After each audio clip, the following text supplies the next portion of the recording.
Good morning, good people, brothers, sisters, and beautifully defying siblings in the movement. Welcome to the unapologetic voice of labor, equity, and action.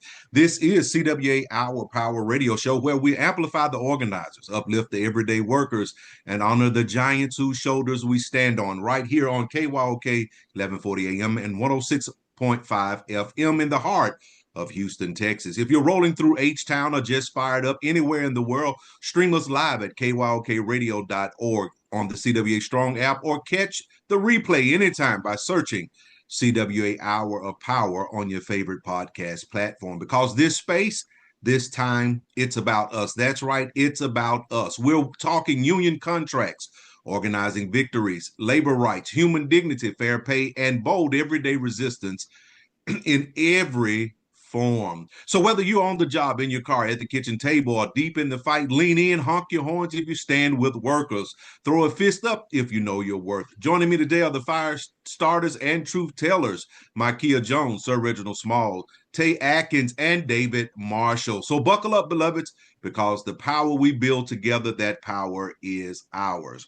Our union voices are ringing in every district from Alaska to Maine, Texas to Minnesota, Canada to Puerto Rico, because we don't play at CWA.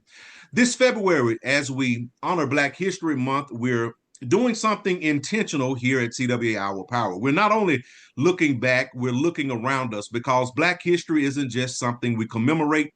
It's something that's still being lived, still being shaped, still being fought for.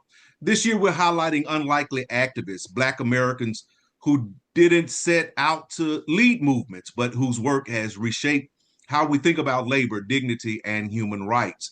These are educators, policy thinkers, transit riders, housing advocates, and grassroots organizers. People who understand that justice doesn't only live in speeches or courtrooms, it lives in workplaces, in neighborhoods, and in everyday survival. At CWA, we know that labor rights are civil rights. We know that access to fair wages, safe workplaces, transportation, housing, and accountability isn't abstract. It determines whether families thrive or struggle. And throughout this month, we'll lift up 4 living Black Americans whose work reminds us that organizing doesn't always wear a union jacket, but it always carries the same spirit, that solidarity, courage, and collective power. This is Black history in motion. And so our first Black History Month spotlight focuses on DeRay Mckesson, an unlikely activist whose journey began not in the streets, but in education and public policy. DeRay was a school administrator, someone working inside systems, not against them. He didn't set out to lead protests or movements, but in 2014, when protests erupted in Ferguson, Missouri, DeRay showed up as a citizen. What he witnessed changed him. He saw how state power, policing, and policy failures directly affected Black workers, students, and families, marginalized communities. And he realized that staying silent inside broken systems wasn't neutrality, it was complicity. What makes DeRay an unlikely activist is that he didn't abandon structure, he challenged it. He helped shape a new form of Black organizing that combined policy literacy, digital communications, and direct action. His work emphasized accountability, not just outrage. For labor, DeRay's impact matters. He consistently links racial justice and worker protections, voting rights, and economic policy. He reminds us that when Black workers, marginalized workers, are excluded from policy decisions, exploitations follows. DeRay represents a generation of Black leadership that understands systems must be confronted with strategy, not just passions. His activism shows that knowledge is power. And when workers understand policy, powers shift. That's DeRay Mckesson, proof that sometimes the most dangerous thing to injustice is an informed, organized educator who refuses to stay quiet. Up next, we have Tea with Tay. Good morning, Tay. How are you this morning? Good morning, Errol. Good morning, KYOK listeners, and good morning to my union family. So today, we welcome you to Tea with Tay. Today's tea extra bold, no sugar, and it is served hot. So let's talk about it. Imagine this. A father and his son are together at home, not outside somewhere unfamiliar, not in public, but at home, in their own driveway. The kind of place where kids drop toys, where backpacks get tossed in the car, where parents think for just a second everything is still normal. The father is there, the son is there, 5 years old. And inside the home, the mother is just steps away, close enough to hear voices, close enough to come outside if she's called, close enough to believe her family is saved. Then the father is detained right there in the driveway, and the child, the little boy is turned the little boy is turned towards a car facing it, not held, not confronted, not shielded. And we're talking about a 5-year-old little boy. He's made to stand there with his Spider-Man backpack clenched as if he's done something wrong, as if a 5-year-old with a cartoon hero on his backpack is a threat to anyone. Imagine that. Imagine being that child. You don't understand words like detained. You don't understand procedures or authority. You just know your dad can't move and no one is explaining why. Your backpack is being held and you're still because someone told you not to move. You're facing a car because someone told you to. And every instinct in your body is screaming that something is very, very wrong. Inside the house, a mother is just still steps away. She has paperwork, they have paperwork, documents that were supposed to mean something, proof, compliance. And yet none of that stops this movement, this moment. None of it protects this child from being treated like a criminal before he even knows what those words mean. Think about it. What that does to the family, to the father standing there unable to protect his son, watching fear settle in his child's face, to the mother learning that being close, being prepared, being compliant wasn't even enough. And to the little boy who will never forget this day, he stood in his own driveway carrying his Spider-Man backpack while adults decided his safety didn't matter. This is where the damage begins. No one, not just in one home, but everywhere. Because parents hear this story and they start asking impossible questions. How do you send your child to school when home isn't safe? How do you let them play outside when the driveway becomes a danger zone? How do you tell your child that grown-ups are here to protect them when they lived an experience that says otherwise? And the fear follows people to work. People are distracted, on edge, checking their phones constantly, calling home more than usual. Mental health declines, stress rises, productivity drops, not because people don't care, but because trauma doesn't stay neatly contained. It spreads through families, through neighborhoods, through entire communities. And the quiet aftermath is the hardest part. That Spider-Man backpack doesn't feel the same no more. That driveway doesn't feel like neutral ground anymore. Home doesn't feel like a safe boundary anymore. This isn't about policies. This isn't about sides. This is about human rights. A child should not be in a position like a criminal. A father should not be detained because of the color of his skin. And a mother should not be steps away and powerless. Paperwork should not become meaningless in the moments that matter the most. And if this can happen to one family in their own driveway, then every family feels it. So today, I want you to sit with this story. We let it unsettle us because it should. And we ask the question that refuses to go away. When does safety mean? What does safety mean, even if home is no longer the safe zone? I want us to sit with this, and I want us to think about this story that we shared today. This is Tea with Tay, and today, this tea is bitter because it's the truth. This is someone's real story. Thank you, Errol, and back to you. Thank you so much, Tay. With Tea with Tay. That is something to think about. You are listening to KYOK 1140 AM and the all-new 106.5 FM. If you're on the go, you can take us with you by visiting kyokradio.org and press the listen live option. Tune in live every Thursday at 10 a.m. Central Standard Time, 11 a.m. Eastern, 8 a.m. Pacific on kyokradio.org, the CWA Strong app, or your preferred podcast player. Apple Podcasts, Spotify, YouTube Music, iHeartRadio, Podchaser, Amazon Music. Search for CWA Hour of Power on your favorite podcast player. Like and follow us on Facebook and Instagram at CWA National Human Rights to stay connected, share your thoughts, and join the conversation. Up next, we have the Marshall Minute with David Marshall. Good morning, David. Good morning, Errol, and good morning, family. Welcome to the Marshall Minute. On last week's Marshall Minute, I shared the importance of preventative care visits and how it can identify early detection for underlying health conditions. And on this show, we just don't talk about it. We apply it in real life. And it actually helped me this past week identify some health concerns myself.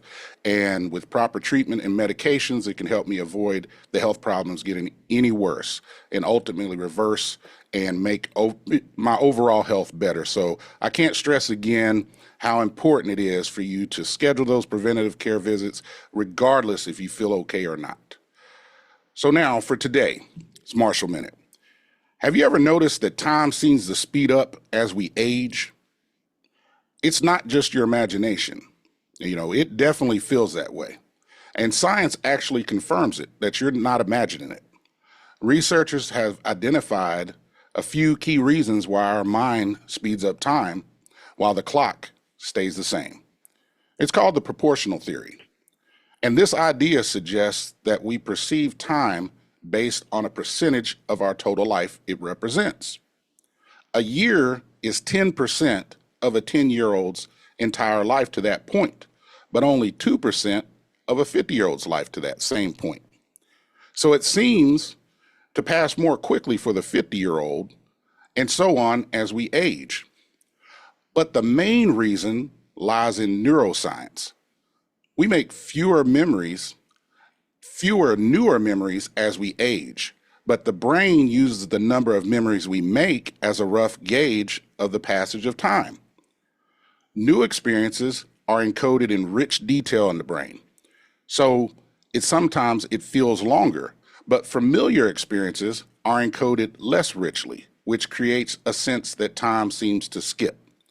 This is why sometimes we reach the office but can barely remember the journey there, because we've made the same journey hundreds or thousands of times. And there's a novelty gap there.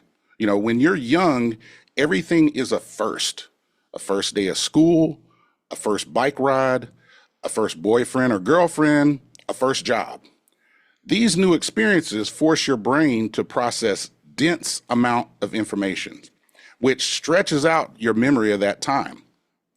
So as you age, life becomes more routine and your brain becomes highly efficient at recognizing patterns. So it stops recording every detail of daily events, like your morning commute or cup of coffee. And since your brain has fewer unique frames to look back on, those routine weeks simply blur together. So, we have biological internal clocks, and some studies suggest that our internal pacemaker actually slows down as we age. So if your internal clock is clicking slower than the real world, then the outside world appears to move faster by comparison. So how do we resist the speeding up of time? Well, there are certain things we can do. The most obvious is to keep introducing newness into our lives. For example, traveling to a new place, learning a new hobby, meeting new people. But alternatively, and perhaps more effectively, we could also slow down time by living mindfully, paying conscious attention to our day-to-day experiences of seeing, hearing, feeling, and so on. And on a more long-term basis, we can cultivate conscious awareness through meditative practices that quieten the chatter of our minds and weaken the power of conceptual labels that filter out, the rawness and reality of the world around us. So, in closing, stay active, seeking new experiences, and being mentally engaged. Be sure to take in all the little details of your life so that we might just slow down our perception at time and make each moment count just a little more. This has been the Marshall Minute, where living well is the greatest act of love. Now back to you, Errol.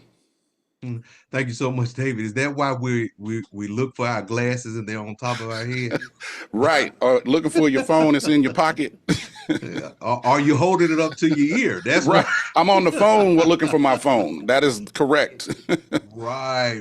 But we understand Reggie don't have those problems. Yeah, he's forever 35. Right. You're listening to KYOK 1140 AM and the all new 106.5 FM. If you're on the go, you can take us with you by visiting KYOK Radio and pressing the listen live option. Tune in live every Thursday at 10 a.m. Central Standard Time, 11 a.m. Eastern, 8 a.m. Pacific on KYOKradio.org, the CWA Strong app, or your preferred podcast player, Apple Podcasts, Spotify, YouTube Music, iHeartRadio, Podchaser, Amazon Music. Search for CWA Hour of Power on your favorite podcast player. You can like and follow us on Facebook and Instagram at CWA National Human Rights to stay connected, share your thoughts, and join the conversation. Listen, last week, we had an awesome time talking about centering in America. That was one of our subjects that we dealt with on last week, centering in America. And when we got to a certain part, Timmia shared a phrase that has really stuck with all of us. And that phrase was sharing power without panic. So today we want to dive a little bit deeper. We're talking about how power works, not just in government or in laws, but in our minds, in our culture, and through the media we consume. We'll discuss how fear and conditioning shapes society and how these systems impact labor, civil rights, human rights, LGBTQIA rights. Sharing power isn't just a political act, but it's a human act. And you're absolutely correct, Errol. This is urgent. If you just look at the way violence is reported and how, certain communities are targeted, the social contract is framed, and people who were once considered centered are now experiencing the same attacks historically endured by marginalized groups. And, when people see normalized violence repeatedly, it seeps into our thinking, right? And I believe that that's psychological conditioning. Like, it's not just the news, it's a very curated message that we're all consuming. Right. And that's what makes this conversation so necessary today. When target shifts, the system shows itself. What we're seeing in small towns in Maine, for example, is a reflection of a system that has always operated this way, just invisible until now. And panic is exactly what the system wants. Sharing power without panic means recognizing fear, but not letting it control us. Mm-hmm. And so before we go any further, I think we need to define what we mean when we're talking about psychological dictatorship. And so when we're talking about psychological dictatorship, we're talking about control of thought and perception, which is often invisible. And along with subliminal dictatorship as well, where that is the conditioning through culture, media, and social norms. Mikeya?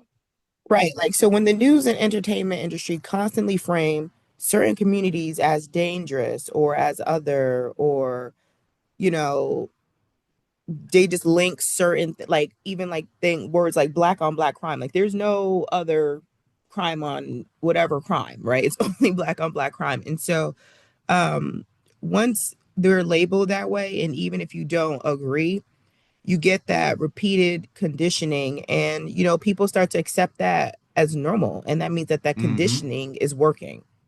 Right, and Mm-hmm. and it's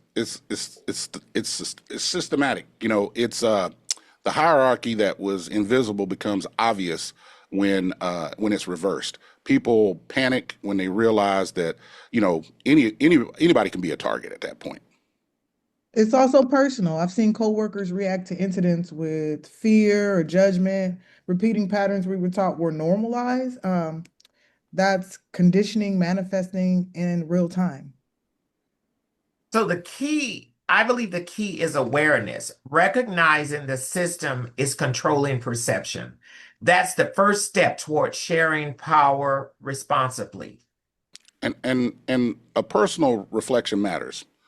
So ask yourself, where am I complicit? Where do I see patterns repeating? How can I change my response? And you know what, David, that's a very good point right there, a very good question. Where am I complicit?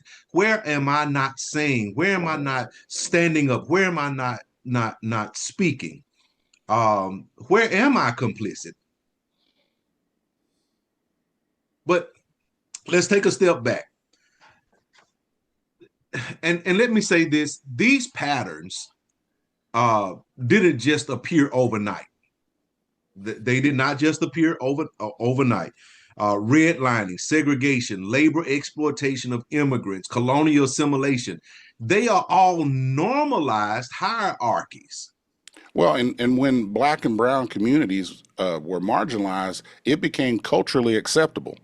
Now, as attacks shift, people who were once centered are now seeing the same dynamics. Mm-mm.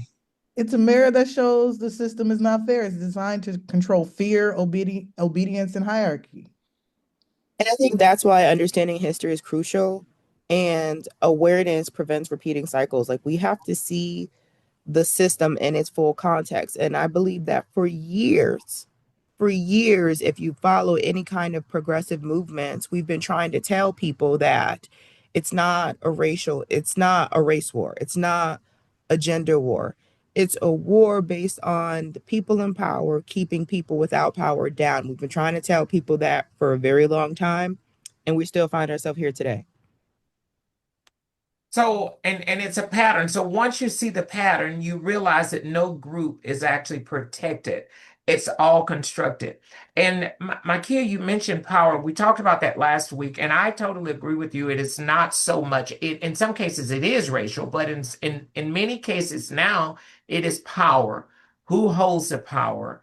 Who abuses the power? And who holds that power over marginalized people? Mm-hmm. And who So gets to let's talk about decide it. who those marginalized people are?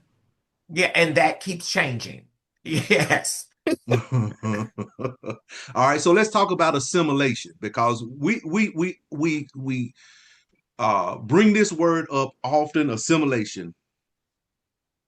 But what I've discovered is that assimilation is the survival tactic for immigrants.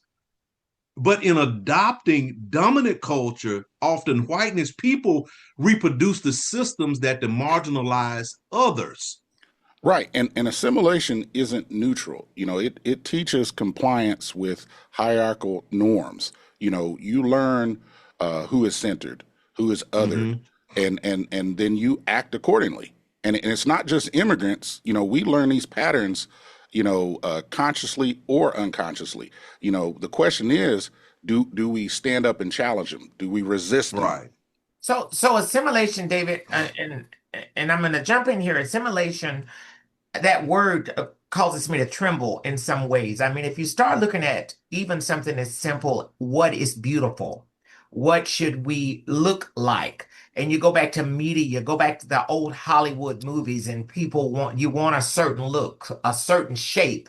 That's assimilating. And then we just start thinking that is the right way, that if we don't look like that, that we're not beautiful. If the hair it's not straight and curled, or I mean, it sets a tone, and I think media has always played a big part in that. But assimilation is something that it's built in our systems. We think we have to be a certain way to be accepted, a certain way to get jobs, a certain way to be Mm-hmm. heard on radio. So all of Mm-hmm. that's assimilation, and it's certainly not anything that is new. And you know what, Mm-hmm. Reginald? I'm going to go a step further. Assimilation, honestly, for me, is beyond just like beauty standards and physical attributes. I think people also treat other people certain ways based on assimilation. Like, think about like we can even put it on a small scale and think about like high schools. And if you see like the popular girl group, I know a lot of us have seen the movie Mean Girls, but like assimilation can be okay because I want to fit into this group that seem to have this hierarchy at school that I'm going to be mean to others just like them. So it's not even always, presented in a way that's like physical attributes or language or the way or speech patterns. It can be literally the way that we decide that we're going to put somebody else beneath us just because somebody else is doing the same thing. And, it's I think awareness is the first step, right? Because then that becomes an intentional action. And I think that's what sharing power without panic is all about, is looking at the broader picture and realizing that you're being conditioned to just be a bad person. What? And if you're actually looking at that bigger picture, if you accept that hierarchy, you're complicit. If you change it, you are actually part of the solution. So it's about change and identifying it and seeing what assimilation is and not being afraid of having the conversations and taking the historical look back so that we can be part of the solution. And, And and you know, and that go ahead, go ahead, Mikeya. Errol. Well, Go ahead. I Ladies think that's first. how we lose a lot of richness in communities and in culture, right? Because with assimilation, people leave behind a lot of their culture and a lot of what makes them special and what makes them different. And I hate that a lot when, like you said, it happens a lot when people migrate to certain places and you leave behind everything that you knew, everything that you were taught, all of those untold, unwritten, I'm sorry, stories and everything like that, it gets lost because you don't bring that cultural richness and diversity with you. And Mm-hmm. and then, after a few generations, it's like erasure of who you were. Mm-hmm.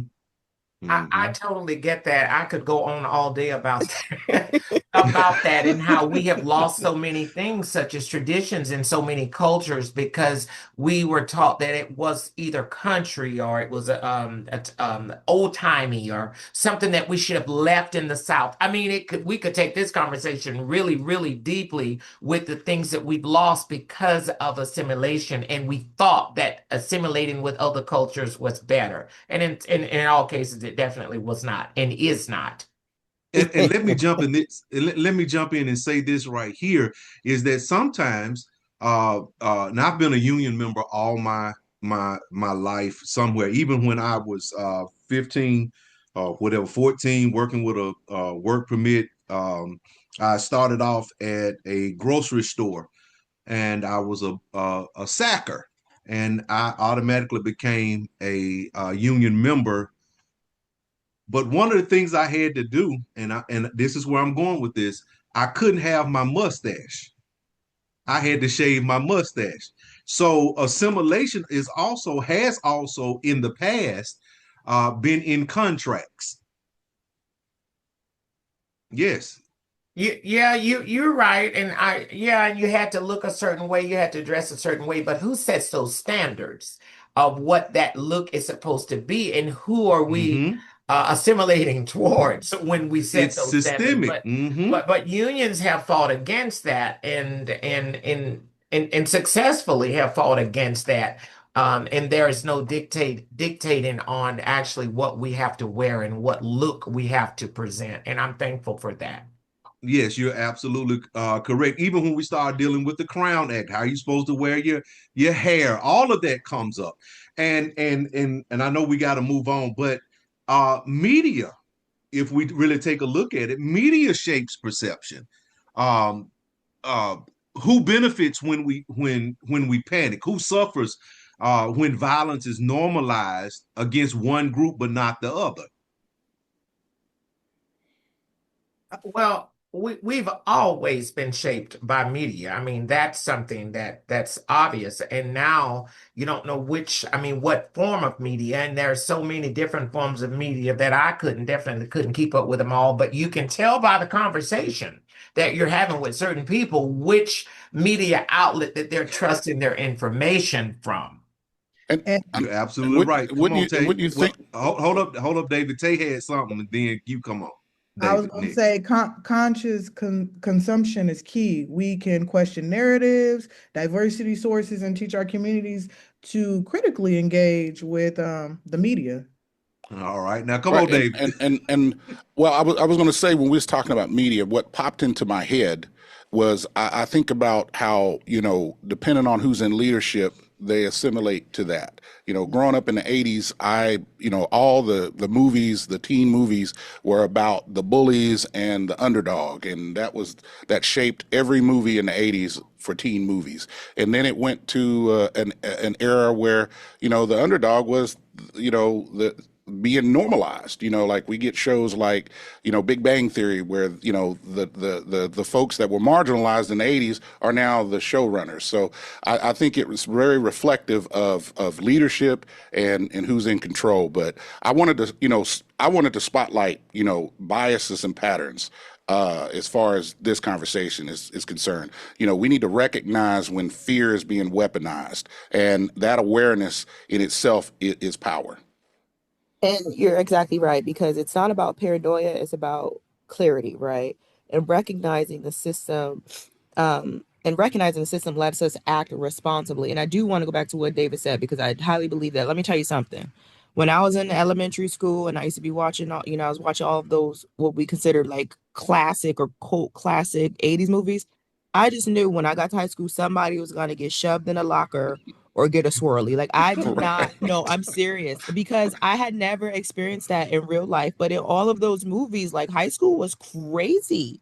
And even now, when you have like the younger generation, you have these shows on TV, or these movies depicting high school characters like Euphoria and stuff like that, or even, like I said, Mean Girls took place in high school, and you have people driving all these fancy cars and wearing like high heels and all of these things, and you get to school and you're like, this is not it. Right. Well, and like I said, I think we're very reflective of that in all segments of society, and just being aware and being able to recognize it will help us identify it and also correct any negative behaviors.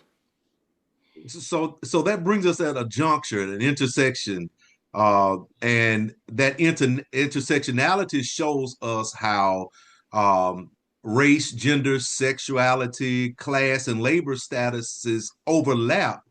So no group is isolated.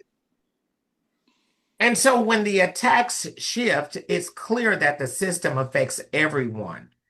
This is where solidarity comes in. It is absolutely essential. Protecting one group protects all. And historically, we've been putting our fights, and this is Reginald's opinion, into silos. One group is dealing with sexuality, one group is dealing with gender, and the other group is dealing with class. And now we got power, and no one is coming together. It's like when we win our one little victory, we go sit down, and the other one is fighting by themselves. So the basic steps in unionism is solidarity. We must come together, not just, what happens in union, when we come together in solidarity and union, it bleeds out into the communities. It bleeds out everywhere, but we must come together and get out of the silos. And with that combined power, I believe that we can achieve greatness. Well, and just a question I want to ask you.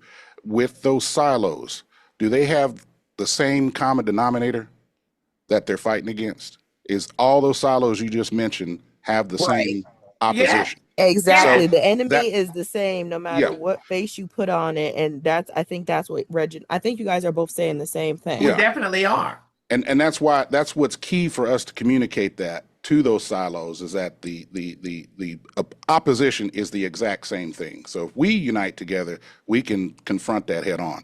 But, you know, as we listen to stories from communities or recent news or personal experiences, you know, let's make this real. You know, intersectionality isn't a theory, it's survival, and power shifts fragilely. You know, we must endure systems and protect everyone, not just those at the center. Can I jump in right quick before Mikeya comes in? Because it looked like she had something No, to say. You I want to you go. holding the microphone, Errol. How are we gonna stop you? I want to go back to something because Reggie said something about now that we fight our battles and then we go sit down. So some of us go and sit down. So that makes me wonder about our saying an injury to one is an injury to all, but do we really mean it? Well, we can, right? Because think about it. I'm just saying, let's just be honest. An injury one is an injury and all. But if you take my knees out from underneath me, I ain't gonna be able to walk nowhere. That's all I'm gonna say. So it's maybe You can people. roll. Okay, well, you roll into battle and tell me how that worked out for, that worked out for you. But I think that I think that it's layered and compounded and not a monolithic experience because people get exhausted and they get tired. And like we talked about maybe a few weeks ago, it's not always right. But I think that it's not always right that people stop, but it is right that people rest. And I think that that's something that we have to talk about as well. Like, are people resting and preparing for another fight? Are we preparing for other people to come in behind us and take on these battles for us? Are we sharing the weight? Like, there's so many different things. Go ahead, Reginald. I'm almost done. There's so many different, like I said, there's so many different ways to attack that particular question. I don't think it's a fair statement in that context because there are so many different reasons why people stop, why people rest, why people take breaks, and we don't know what each of those people are doing or what they're dealing with outside of that. And I'll just leave it at that. And again, like I've said before in this very discussion, Mikeya, in the activism world, when one activist gets weary, there should be another activist that takes the front line at that point. While you go Children rest and catch don't your get wind, and then weary. you can come back. You should not exhaust yourself as if you're the only activist standing. There should be others, and we should be constantly developing new ones to come into battle. It's not a complicated matter. And I agree Reggie, wholeheartedly. And and, we've talked about that before when we had the whole section on passing the torch while it's still lit. I think that we do ourselves a disservice when we do not prepare. Full stop. I agree. Okay, all right, full stop. I agree. I totally agree with that. I do that we should constantly be preparing where others aren't burning out. And sometimes it's not passing the torch, it's sharing the light, it's sharing the torch, not passing it on. All of us have a place in this movement. and along with that, you don't have to always be running full speed. Sometimes you can walk. And I got to quote Dr. King on this because I think it's so relevant to this conversation. You know, if you can't fly, then run. If you can't run, then walk. If you can't walk, then crawl. But whatever you do, keep moving forward. So we can get tired and maybe we can't run, you know, full speed at the end of the day, but we can walk tomorrow. And if we're really weary, we can crawl the next day. But just keep moving forward. Whatever we're doing, make sure we keep moving forward with it. I have something to say there though, right? Just gonna go get my big spoon and stir the pot a little bit because even right now, right, this whole section we were talking about power shifts, right? And people panicking when they no longer have that power. And I think that even as activists and as unionists and as human rights people, we have to understand too that we are not the only power in the movement. And we cannot panic when we can't show up and then therefore inhibit other people from taking those steps for us. Like you said, If Errol said, well, if they take your legs on, roll underneath it, well, maybe I need somebody that's going to roll me forward, right? Maybe I do need that support. And I do think that that's another struggle when it comes to power dynamics in society. It's that once a person feels powerful, I'll say, not necessarily have the power, but once they feel powerful and they feel like maybe they're driving the movement or they're driving the cause, they feel like they're the only one that can do it, and that they don't have the support when they maybe they do, maybe they don't, but they feel like they're the only one that has the power to do it. And then that's how they get exhausted or burnt out sometimes, right? Because you don't feel like you can relinquish the movement or this position to someone else to move it forward. And that is a reality, Mikeya. But the other reality, and I try to live by this, and it is a reality. If you think you're the only one that can do this, you're very badly deceived, because if you mess around and die, which you will, see don't the world keep spinning and somebody else will step in and do the job. So that's something that we need to educate our activists, that you're not the only one. You're a piece in this movement of collective power. You are part of it, but you're not all of it. And Ever. that is and I think that's why labor rights, civil rights, human rights movements, all those movements must align, because shared struggle strengthens all communities, right? And so if we are cognizant about the fact that it is not just us, even if we feel like we're fighting alone, even if, in our small little town or community, we're the only one fighting for something, even if we feel like nobody is spotlighting or talking about something as much as we are, we still have to, like you said, Reginald, be aware that this is a really big world and we have to fight. I mean, we're not alone. We're fighting this together. And I feel like as when people feel like they're supported and they have somebody behind them, it does push them and motivate them to keep going. All right. So I So guess, Mikeya, what you're saying is sharing power without panic means consciously redistributing it in the workplace, redistributing it in the communities and in movements. That's how we're going to advance human rights. And understanding that, Reggie, that system, works through fear and gives us the tools we need to dismantle it. all right. So what can listeners do? Step one, awareness. Step two, solidarity. And step three, action. And sharing power is a responsibility, not a threat. Create spaces, like the topic of this conversation, create spaces where everyone's rights matter. Mm-hmm. And that way it breaks the patterns, engage in movements, amplify voices historically ignored. Right, Reginald? Yeah, when fear drives action, we won't win. We will actually lose. When understanding and solidarity is our guide, we can share power and share it in a responsible manner. And that's it for today. Psychological conditioning, assimilation, historical patterns, and the intersections of labor and civil rights. These are the forces we must navigate, share power, and act responsibility, and don't panic. So let's keep this conversation alive. You're listening to KYOK 1140 AM and the all new 106.5 FM. If you're on the go, you can take us with you by visiting KYOK Radio and pressing the listen live option. Tune in live every Thursday, 10 a.m. Central Standard Time, 11 a.m.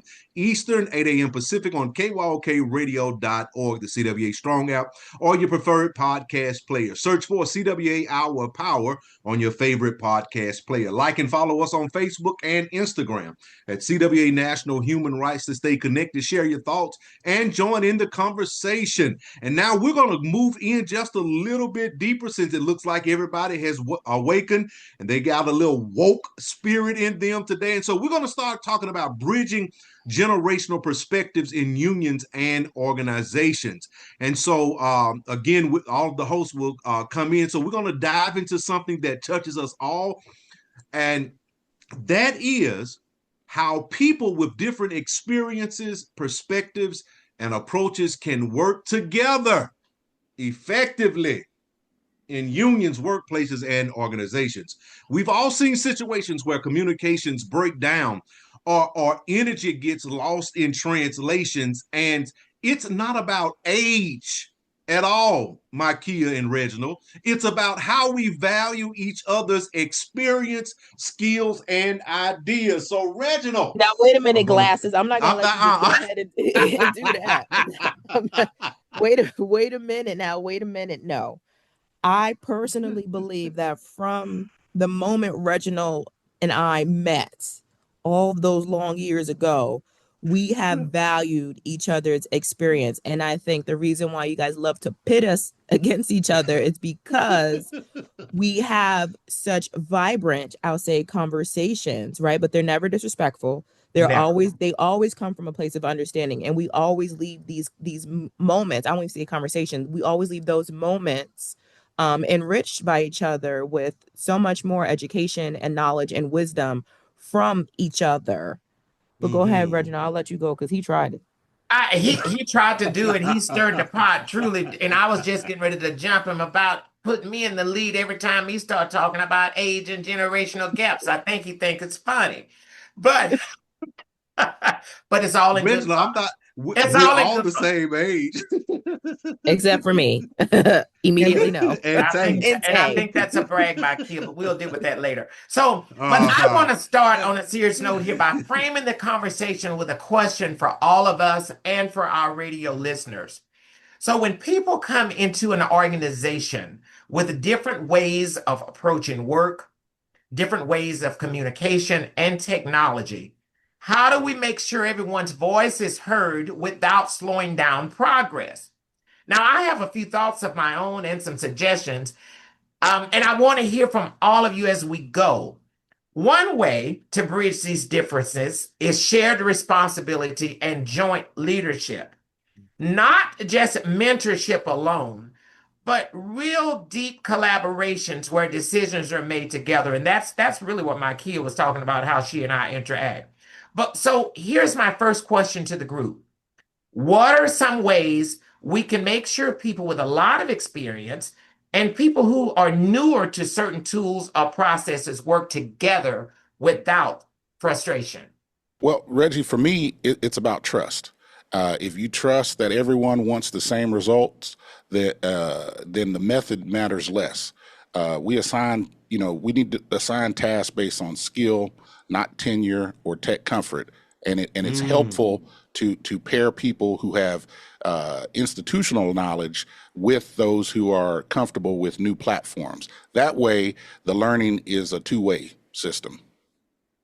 Exactly. In my experience, having like a one-on-one having one-on-one sessions or like small team projects, it allows people to exchange knowledge without feeling judged. I feel like if you don't understand something or you don't know something, it's less embarrassing to ask somebody questions, or people feel more empowered to ask somebody a question one-on-one than they do in larger groups.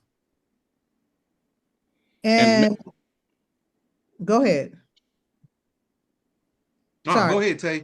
And making sure everyone's contributions are visible, whether it's on paper, digitally, or in a meeting. Acknowledgement matters. Hello, People, somebody. Mm. Give me my flowers, Mm. okay? I want my tens. I said, Rose.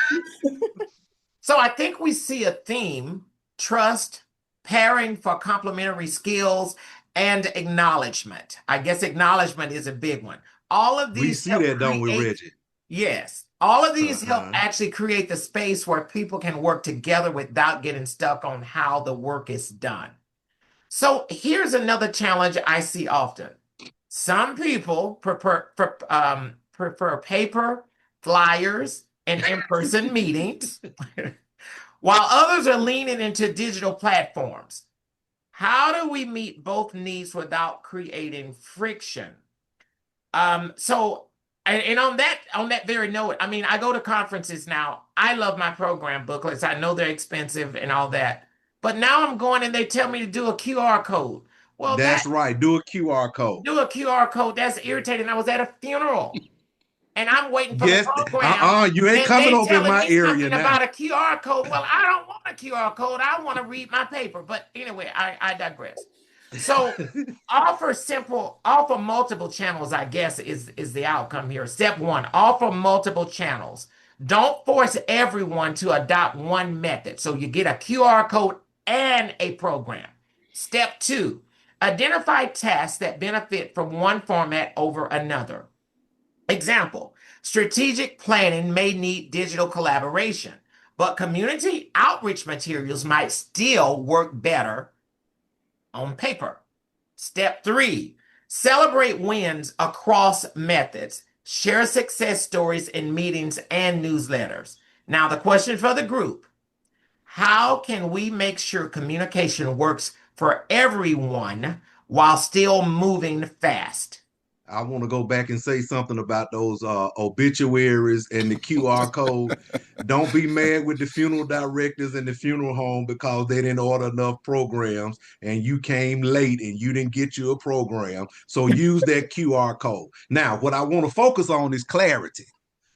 We set deadlines. That's how we can make sure the communication works for everyone while still moving fast. We set those deadlines.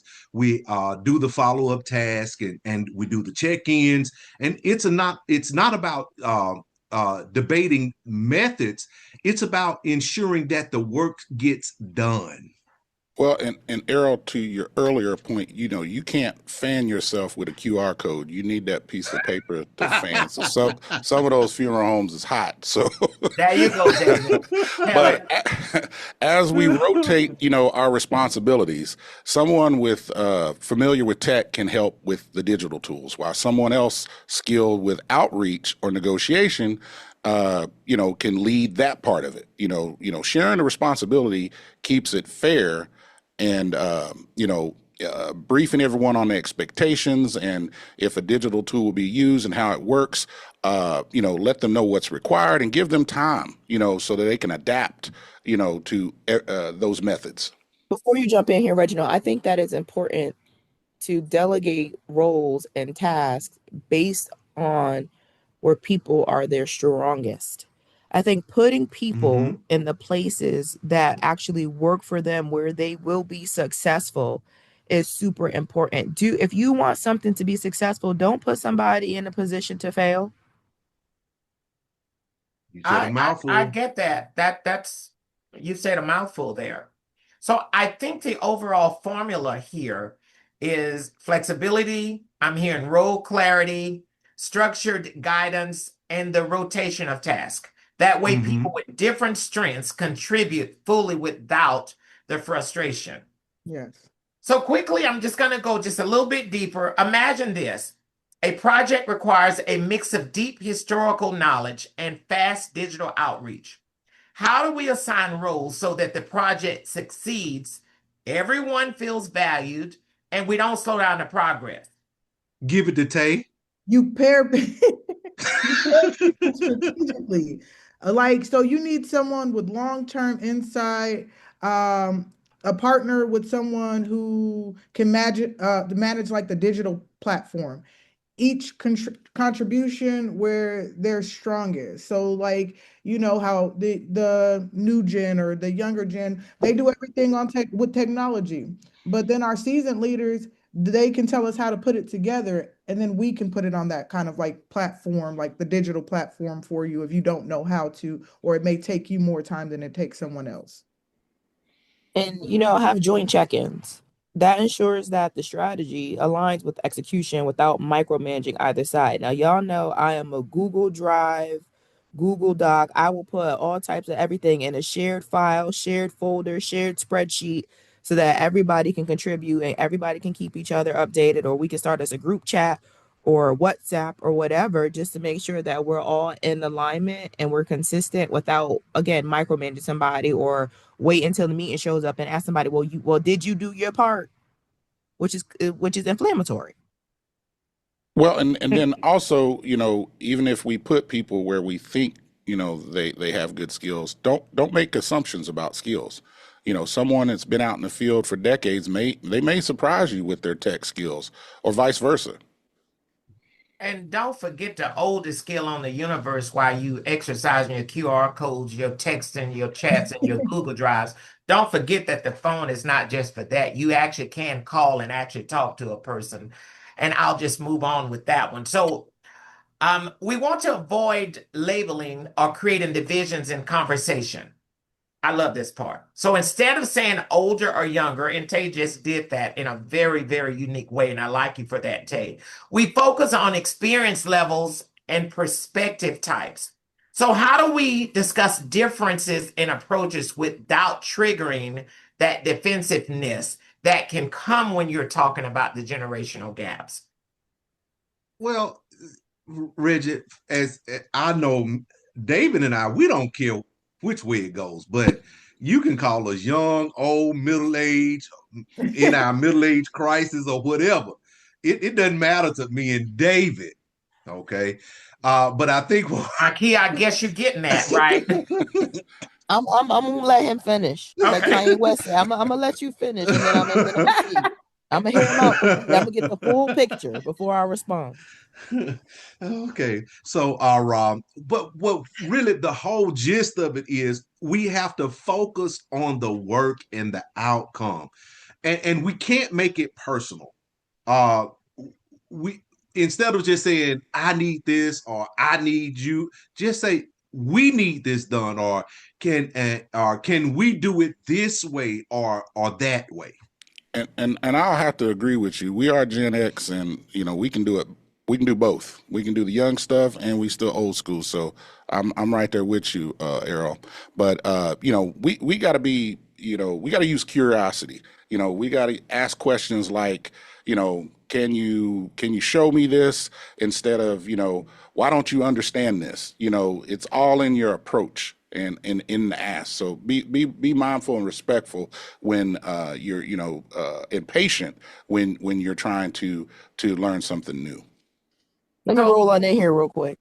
Now that they both, Run now on that because they we about both, to run out of time too. now they both had their say. I think again the whole point of this, right, is to not be divisive and to focus on experience levels and perspective types. Mm-hmm. And so my whole thing is there's an old hint hint saying that says there's more than one way to skin a cat. Oh, now you telling your age. And Oh, she and is. if there's more than one way to skin a cat, then there's more than one way to get things done. Or let's just look at the fact that there's more than one cat.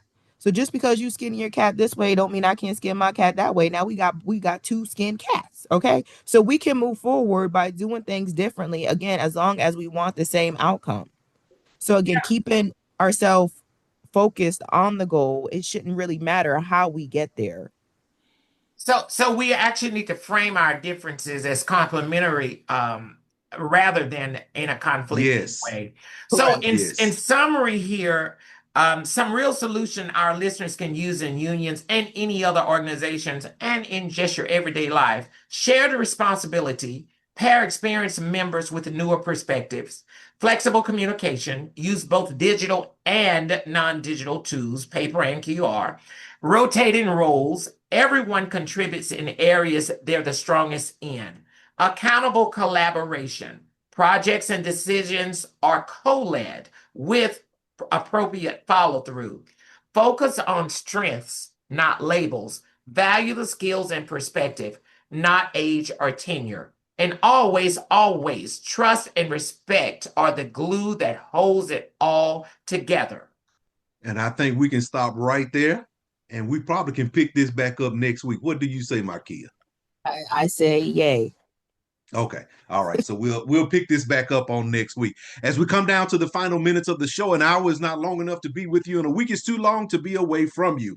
You have been tuned into the CWA Human Rights Hour Power broadcast. I hope something you heard today has inspired you to take action toward creating positive change in the world. Every person has the power to make a difference, no matter how small. And by working together, we can create a world where human rights are respected and valued. So I encourage each of you in the listening audience to reflect on your role in promoting human rights to affect change in your communities and beyond. Know that you're not alone in your quest for a more just and equitable world. When faced with injustice, it can be easy to lose hope and give up. But remember, Justice may be slow like the truth, but when it finally comes, it will stand. Until next Thursday, 10 a.m. Central Standard Time, right here on KYOK 1140 a.m.